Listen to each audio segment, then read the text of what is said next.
no 8 de janeiro, quando eu fiquei sabendo que haveria a excursão para lá, pelas redes sociais, eu soube que seria uma manifestação. Não conheço ninguém que tenha organizado, porque foi algo muito, muito orgânico e pela internet. Então, assim, as pessoas seguiam umas às outras, mas não necessariamente se conheciam a vida de uma a outra. Da minha parte, das pessoas do meu círculo de amizade, era sobre o processo eleitoral, que realmente nós queríamos esclarecimentos sobre que a justiça, que o governo pudesse esclarecer. Eu lembro que eu estava perto da estátua e eu pedi para uma mulher tirar foto minha, ela tirou, e aí continuei ali. Aí eu lembro que eu estava do lado da estátua, um homem chegou perto de mim e ele falou para mim: moça, você tem batom? Aí eu falei: não tenho, moço. E continuei olhando no meu celular e conversando com as pessoas. Não tinha alvoroço até nesse momento. Naquela parte lá da Praça dos Três Poderes, eu não sei como estava lá dentro, não tinha visto nada ainda. E depois ele apareceu, uns minutos depois, com um batom. E ele falou assim... acho que ofereceu para algumas mulheres, se eu não me engano, e aí ele foi e começou a escrever. Só que ele estava com um batom e estava tentando tirar o líquido e passar. E aí ele era alto, né? Ele começou a fazer o P. E aí ele falou: vou escrever Perdeu o Mané. E eu lá filmando várias coisas e assim, não estava prestando atenção nele. E aí ele falou: nossa, não tá saindo. Ô moça, eu tenho a letra muito feia, será que você não pode escrever para mim? E aí eu falei: ah, posso. E aí ele me ajudou a subir e aí eu continuei a escrita. Eu olhei assim meio confusa e eu percebi que tinham todas as classificações de polícia. Eu não sei o nome delas todas, mas tinha a cavalaria, tinha canil, e eu percebi que eles estavam fazendo esse cerco. Aí eu lembro de alguém gritar no fundo, falar: mulheres, ficam na frente, eles não vão bater nas mulheres. E eu lembro que eu peguei uma senhorinha no braço e a gente ficou com o braço entrelaçado e ficamos na frente da parte dos cavalos. E eu lembro desse momento porque os cavaleiros assim ficaram na frente e eles receberam um comando de passar por cima da gente. E aí um dos comandantes falou assim: senhoras,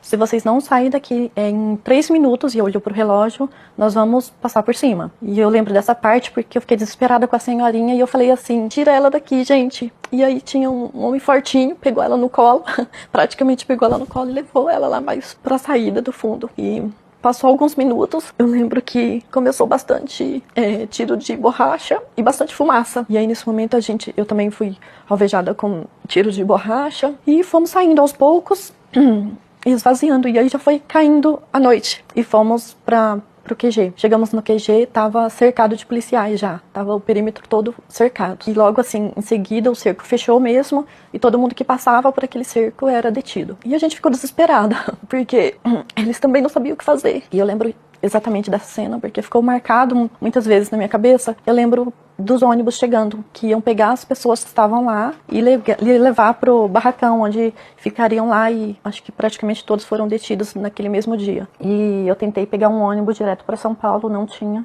Aí a moça falou que ia ter um ônibus para Goiânia, e de Goiânia eu poderia pegar outro. E aí, chegando em Goiânia, eu dei sorte de em menos de meia hora ia sair um ônibus para Campinas direto. E eu cheguei em casa, assim, eu lembro que eu chorei muito, porque eu entendi o que tinha acontecido, eu entendi que muitas pessoas já estavam presas, e eu lembro de ter visto o chinelo dos meus filhos na porta de casa. E aí eu falei assim pra minha mãe, falei: mãe, foi por eles que eu estava lá, eu queria um Brasil melhor para os meus filhos. E aí eu lembro que no dia 17 de março de 2023 aconteceu a minha prisão aqui. Eles vieram e começaram a revirar quartos e perguntaram se havia armas e drogas. Eu falei não. E eles começaram a revirar, eu não sei procurando o quê. E reviraram a casa toda. Eu tava no banheiro, né? Lembro que na hora que o delegado entrou, ele bateu bem forte na porta do banheiro e ele falou: Débora, sai agora, porque senão a gente vai ter que arrombar a porta do banheiro. E eu tava tremendo lá e eu tava com pijama, né? Curto, e eu tava sem jeito de sair. Ele falou, eu falei: moça, eu tô com pijama. E ele falou: sai do jeito que você tá. Aí eu saí, e aí no final de tudo ele falou assim: Débora, é busca e apreensão e é um mandado de prisão também. Aí eu fiquei muito nervosa, não houve resistência, só que eu não sabia o que fazer na hora. Meu marido olhava assim pra mim, sem reação, impotente também, e eu só conseguia olhar para as crianças. Mas aí, a prisão, eu fiquei lá em um quadradinho de 1 por 1, esperando o delegado me chamar. O delegado me chamou, e lá eu prestei o primeiro depoimento. Depois de um tempo eu fui da Polícia Federal transferida pra unidade de Paulínia. Eu tava muito, muito nervosa. O primeiro contato que eu tive com uma cela assim mesmo foi aqui em Paulínia. E eu lembro que o odor É algo que eu nunca vou esquecer. A falta de higiene do local. Eu lembro que tinha muitas bitucas de cigarro jogadas no chão, um odor de fezes e urina e tudo que você imaginar. Então, assim, eu não conseguia descansar, nem dormir, nem comer, nem beber água. E eu lembro que o policial chegou em mim e falou: Débora, você vai ser transferida para a penitenciária de segurança máxima de Mogi Guaçu. E eu fui para Mogi Guaçu, fiquei uma semana lá. Eu lembro de algumas situações que eu não conseguia dormir, então a minha posição preferida, como começou a me dar dor de estômago, tudo, era ajoelhada ao lado da cama. E eu fiquei assim por horas, até adormecer ajoelhada mesmo. E eu lembro que na parede dessa cadeia era bastante suja de fezes, de sangue. E era uma situação horrível mesmo. Eu lembro que quando eu cheguei, eu fiz todo o procedimento de entrada mesmo, que ficar em posições constrangedoras para a agente penitenciária analisar se eu estava escondendo algo. Então, são situações que eu simplesmente quero esquecer. E eu lembro que eu estava nos meus dias da menstruação e foi o máximo de constrangimento que uma mulher pode passar. E eu lembro que a policial que estava comigo, ela teve bastante empatia, a que me levou da cadeia de Paulínia até a cadeia de Mogi Guaçu. E ela falou: olha, Débora, fica tranquila porque você vai ficar pouco tempo, viu? Não tem nada que vá fazer você ficar muito tempo, porque foi só escrita, fica tranquila. Ela tentou me acalmar. E eu lembro que o kit de higiene que me entregaram estava todo cheio de urina e eu não conseguia me cobrir com ele à noite, porque ele tava todo molhado e eu achei que era alguma goteira. Eu lembro de pressionar assim, e aí eu percebi que era urina. E aí eu fiquei uns dias passando frio, não conseguia comer a comida da cadeia. Mas eu lembro que eu pedi uma bíblia pra minha mãe e a minha irmã levou.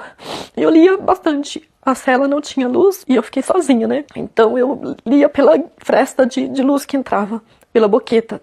Na porta tem uma boqueta, que é um espacinho assim pra passar a alimentação. E ali eu só conseguia pensar nos meus filhos, no quanto eles estariam assustados. E foi um momento muito difícil, porque eu não tinha contato nenhum com a minha família. Passado alguns dias, eu recebi um recado. Uma agente chegou em mim e falou: Débora, você tem uma entrevista para você possivelmente ir para Rio Claro. Eu falei: por que você é transferida? Eu falei: moça, eu não quero, porque aqui eu acho que é mais perto da minha família. E eu fiquei em desespero. Aí ela falou: vai lá nessa entrevista e ouve o que ela tem a dizer. E aí a agente penitenciária, pela tela do computador, ela falou, fez algumas perguntas, e ela falou: Débora, eu acho que vai ser bom pra você vir ser transferida aqui pro CR, que é um centro de ressocialização. E aí eu fui pra lá, e as outras presas queriam saber por que eu estava lá, e aí eu fui orientada a, nesse primeiro momento, não falar qual era o meu crime. Eu lembro que depois de 20 dias eu tive a primeira visita. Foi bem difícil. Eu vi meus filhos naquele ambiente, mas eu tava doente de saudade deles. E eu lembro que quando eles entraram, eu ajoelhei a Deus no pátio, agradecendo. Eles choraram muito, muito mesmo. Fizeram muitas perguntas nesse dia. Mamãe, por que você tá aqui? Mamãe, mas você... O que você fez? Você é criminosa?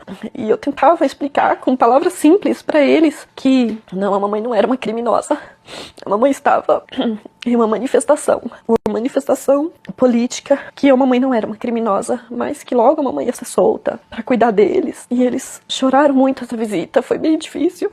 Quando eu retornei pra casa, eu lembro que era à noite, eu fui liberada lá da prisão e meu marido estava aqui e o policial me trouxe e a gente se abraçou no gramado chorando muito. E quando eu vi meus filhos aqui, minha irmã trouxe, foi um momento muito marcante para mim, para eles. É uma liberdade parcial, porque eu tô em casa, mas tô perto dos meus filhos, o que traz um alívio. Só que ainda assim, as tantas proibições me fazem ainda me sentir presa. O psicológico dos meus filhos foram altamente afetados. E eu falo que assim, eu não sei mensurar o quão foi afetados, porque até hoje eu vejo reflexos disso. Cada vez que eles escutam uma sirene de polícia, cada vez que eles sabem que tem uma polícia passando na rua daqui de casa, eles já acham que vem me buscar pro futuro. Primeira coisa que eu desejo é ter a completa liberdade, mas não só a minha, a liberdade de todos os presos que estão morrendo, exilados. É muito difícil porque quando se está preso, você não se tem uma voz. E hoje, podendo falar um pouco através de mim, pelos presos e eu sinto que eu represento um pouquinho eles. Eu queria muito que fosse considerada dosimetria para que as pessoas pudessem começar a recomeçar, porque a vida não será restaurada de uma hora para outra. Que todas as pessoas que estão impedindo essa dosimetria de acontecer, que repense em questão dos presos, porque nós não somos pauta política, somos pessoas que estão sofrendo, que a vida foram destruídas, e a gente depende, de repente, quando tudo estiver melhor, voltar a estudar, que é o meu desejo. Eu pretendo fazer biomedicina, voltar a trabalhar, de repente mudar o meu ramo de trabalho, mas assim, eu pretendo ter o mínimo de dignidade possível, sabe? E que as pessoas sejam vistas como pessoas de novo, porque hoje em dia eu percebo que tem muito político usando os presos políticos como pauta, mas isso eu não acho nada justo. Eu acho que tem que pensar como pessoas que estão sofrendo e morrendo nas cadeias e exilados. Então, era isso que eu queria para o futuro: liberdade e justiça.